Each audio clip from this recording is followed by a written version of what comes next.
Et maintenant, je donne la parole à Erlan Idrissov, ministre des Affaires étrangères du Kazakhstan.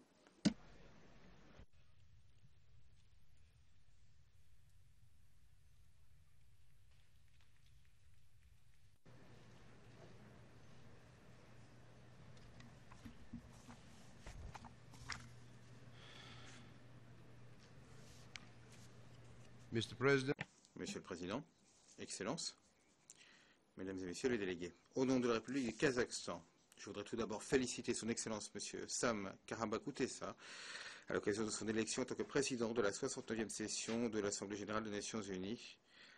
Nous lui souhaitons tout le meilleur et nous lui assurons notre plein appui. Je voudrais également remercier son Excellence Monsieur John Ash pour son excellente direction de l'Assemblée, son engagement en faveur de la solution des problèmes internationaux urgents. Monsieur le Président, le monde aujourd'hui connaît d'immenses bouleversements. L'instabilité mondiale à laquelle nous sommes concentrés, c'est une crise de l'économie mondiale, du droit international et, de manière plus générale, d'une absence de vision pour l'avenir de notre monde. À notre profond regret, il semble que tous les États ne reconnaissent pas encore leur pleine responsabilité concernant le destin de leur région et du monde dans son ensemble.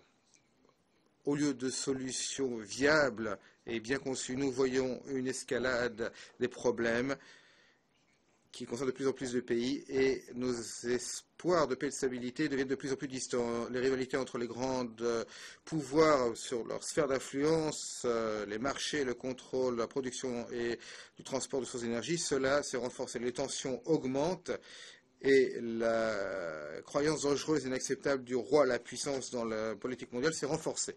Le résultat, c'est que nous voyons une relance de la course aux armements et de l'utilisation de la force militaire pour imposer et étendre l'influence de ces pays. Des mesures unilatérales et les deux poids, deux mesures déstabilisent la situation internationale, exacerbent les tensions, incitent les tensions ethniques et religieuses et menacent la sécurité des autres États. Dans l'espace médiatique d'aujourd'hui, qui est confus, il est impossible de faire la distinction entre les mensonges et la vérité. Ce triste état des affaires mondiales, les tensions croissantes et la défiance entre les États sapent les efforts de l'ONU et de la communauté internationale afin d'arriver à une solution pacifique, toutes les crises de manière légale. Nous sommes également préoccupés de voir la dangereuse érosion de l'architecture du droit international. Ce qui est encore plus dangereux, c'est que des mouvements radicaux, des forces extrémistes exploitent adroitement les incertitudes et l'instabilité qui résultent de cela dans le système international. Nous sommes particulièrement préoccupés par les violences qui se poursuivent au Moyen-Orient et en Afrique et la menace croissante posée pour certains pays asiatiques.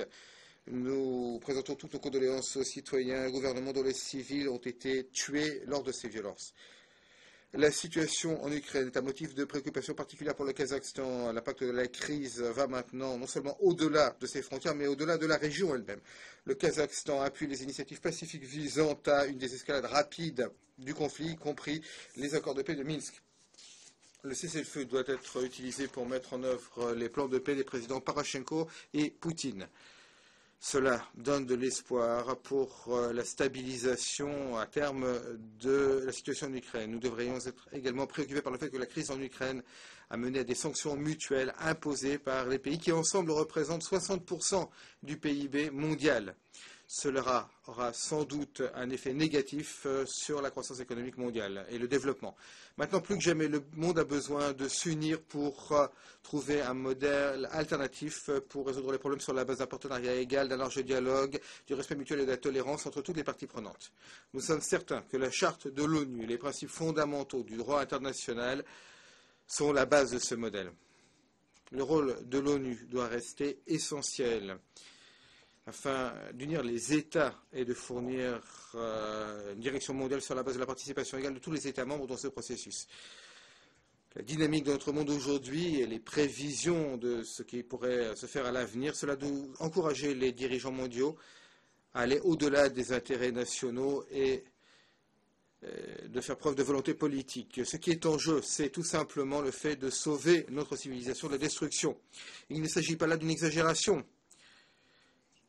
C'est la simple réalité qui nous menace. Monsieur le Président, nous voyons un changement fondamental dans la structure des relations géopolitiques, géoéconomiques et transnationales. Ce qui émerge, c'est un système polycentrique de transactions internationales. Dans ce cadre, personne n'a le droit de déterminer les processus mondiaux et régionaux de manière unilatérale. Aucun pays n'a de droit ou d'avantage exceptionnel. Pour nous aider à nous ajuster à ce nouveau l'ordre mondial multipolaire et pour participer plus sensible à l'identification de la voie à suivre, en 2012, le président du Kazakhstan a proposé l'initiative G-Global. Elle recherche des solutions sur la base de 5 principes simple, une forte préférence pour des changements politiques de manière évolutionnaire et pas révolutionnaire, l'importance cruciale de la juste égalité du consensus, la promotion de la tolérance mondiale et de la confiance, le besoin de transparence mondiale et enfin l'encouragement d'un multilatéralisme constructif. Malheureusement, la décision prise par le G20 et le G8 suite à la crise financière mondiale se sont montrées insuffisantes parce qu'elles n'étaient pas elles n'ont pas été élaborées de façon inclusive. C'est pourquoi le Kazakhstan encourage les États membres à utiliser le dialogue G-Global afin de concevoir des plans visant à prévenir des crises mondiales à l'avenir, des plans développés par tous et acceptables pour tous. Nous avons déjà entamé ce processus grâce au Forum économique d'Astana qui a permis d'élaborer un plan anti-crise proposé à l'ONU. Nous considérons que ce plan devrait être examiné sérieusement par l'Assemblée générale et l'ECOSOC. Monsieur le Président, à la 47e session de l'Assemblée générale de l'ONU en 1992, le président Nursultan Nazarbayev du Kazakhstan a convoqué la conférence sur l'interaction et les mesures de confiance en Asie, SICA, comme on l'appelle de son acronyme anglais. Cela provenait de la conviction sur laquelle les progrès internationaux ne peuvent se faire que grâce à des partenariats forts et efficaces bâti dans un esprit de solidarité entre tous les pays, quel que soit leur développement politique et économique. SICA est devenu un forum multinational visant à renforcer la coopération et à promouvoir la paix, la sécurité et la stabilité en Asie.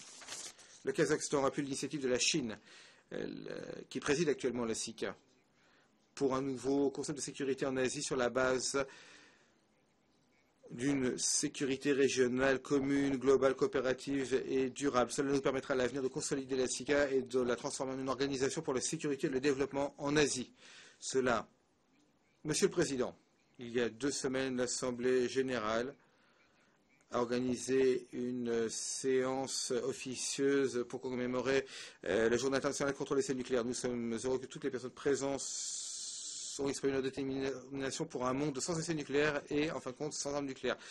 Cette question tient au cœur du peuple du Kazakhstan. En effet, il continue à vivre avec l'atroce héritage des essais nucléaires. C'est pourquoi nous avons proposé que le 29 août soit le jour de la sensibilisation sur cette question très importante. Et c'est pourquoi le président Nazarbayev a lancé le projet ATOM. C'est l'acronyme en anglais de abolir les essais de notre mission.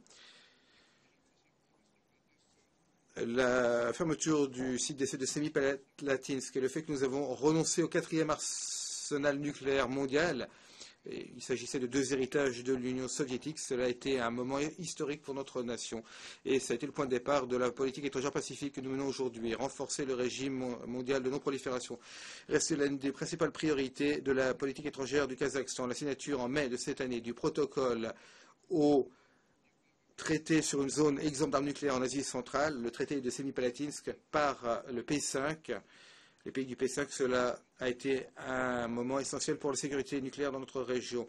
Nous exhortons maintenant les pays du P5 à ratifier le protocole le plus rapidement possible. Nous encourageons fortement toutes les parties prenantes à respecter les décisions du traité de non-prolifération des armes nucléaires, la pierre angulaire du régime de non-prolifération, et devrait à la mise en forme rapide à la mise en entrée en vigueur rapide du TICEN. Nous partageons les objectifs de la Convention sur l'interdiction générale et complète des armes nucléaires. Nous appelons à un monde exempt à l'Éclatation universelle sur un monde exempt d'armes nucléaires. Nous réaffirmons notre engagement au principe des droits égaux de tous les pays pour avoir accès à la technologie nucléaire pacifique. Et le Kazakhstan est prêt à accueillir la Banque internationale d'uranium faiblement enrichi sous l'égide de l'AIEA.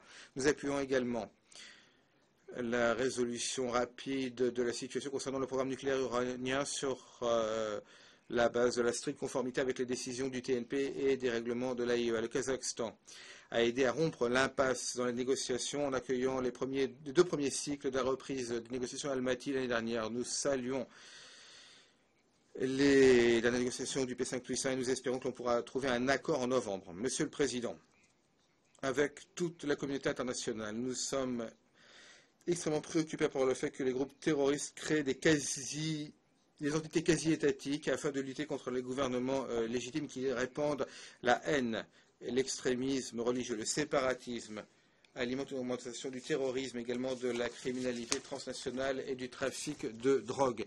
Le Kazakhstan a été co-auteur de la résolution du Conseil de sécurité sur la lutte contre les combattants terroristes parce que nous considérons que la lutte contre le terrorisme exige une approche à long terme, globale.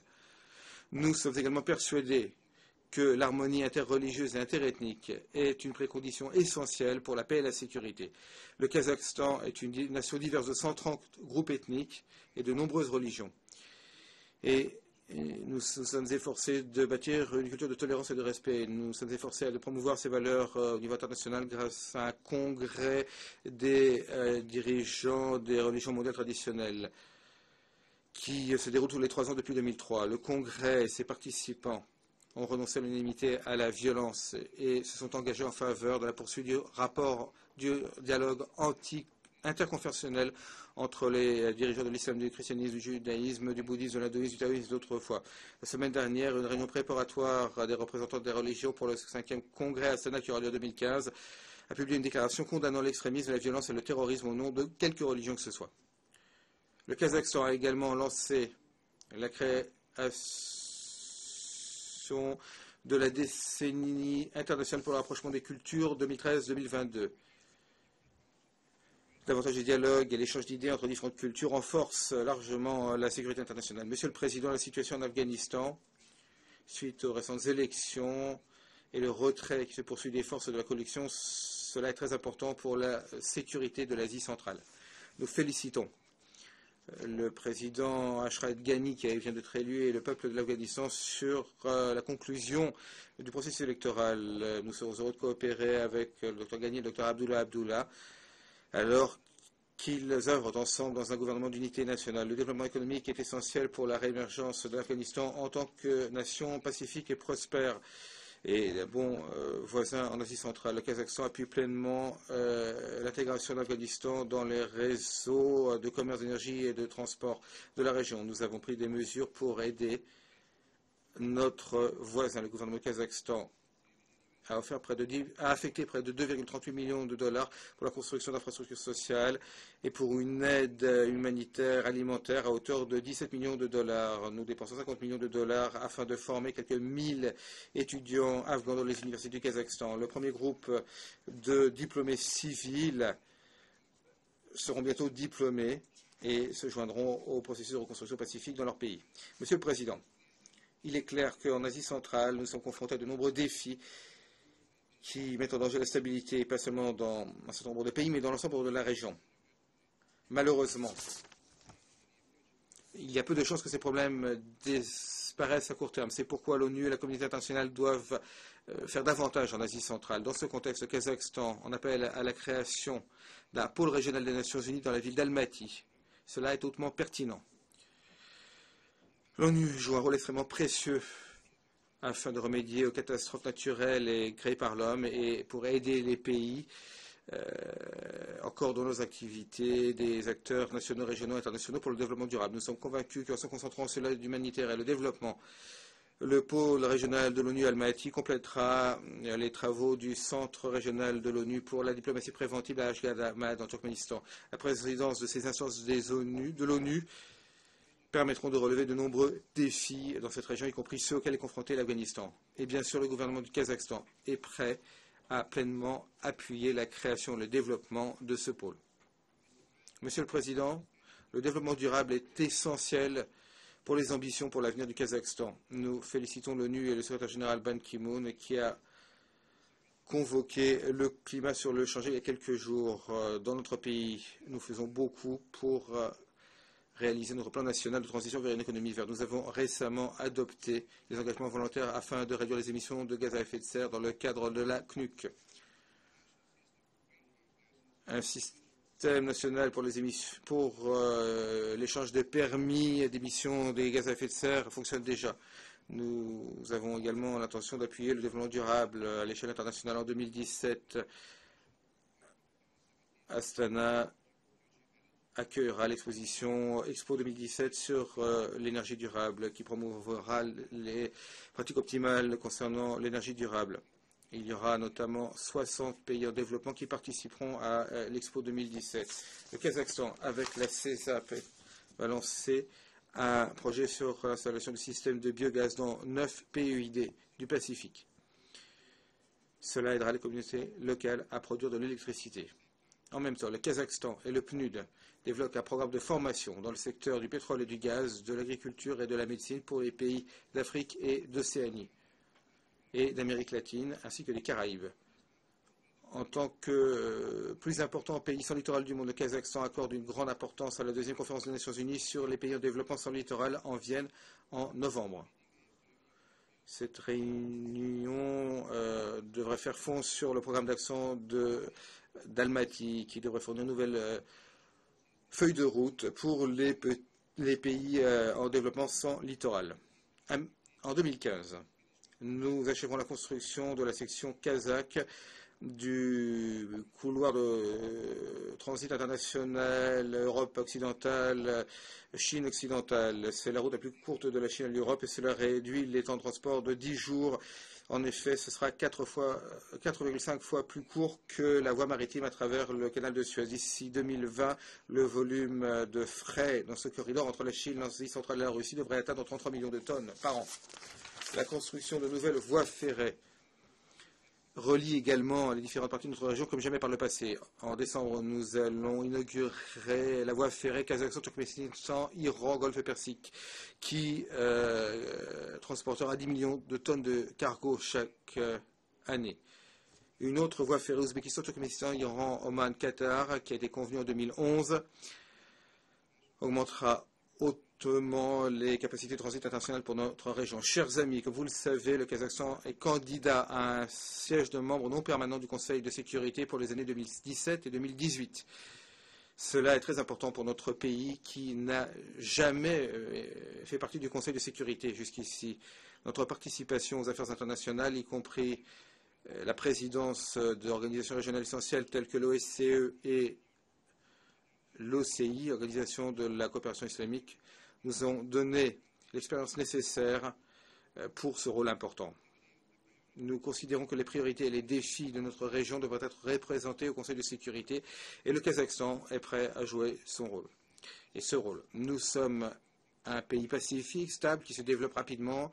Nous avons une réputation d'impartialité et de démarche efficace et équilibrée en se concentrant sur la coopération multilatérale, la prévention des conflits et la médiation. De manière générale, nous sommes certains que nous pouvons très largement contribuer au maintien de la paix internationale, de la sécurité et du développement, et également l'amélioration des méthodes de travail du Conseil. Monsieur le Président, ce n'est qu'en œuvrant ensemble une véritable égalité, un partenariat entre tous les États membres de l'ONU, quel que soit leur niveau de développement politique et économique ou leur emplacement économique, ce n'est qu'ainsi que nous pourrons arriver à la paix et à la sécurité pour tous. Une paix, exemple de peur et de violence, et qui répondent aux besoins des générations à venir.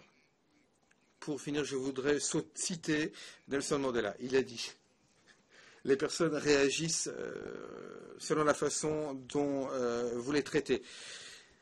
Si vous faites preuve de violence à leur égard, c'est ainsi qu'elles réagiront. Mais si vous dites que nous voulons la paix, nous voulons la stabilité, nous pourrons faire beaucoup qui contribuera au progrès de la société. Je vous remercie, Monsieur le Président. » Je remercie le ministre des Affaires étrangères du Kazakhstan.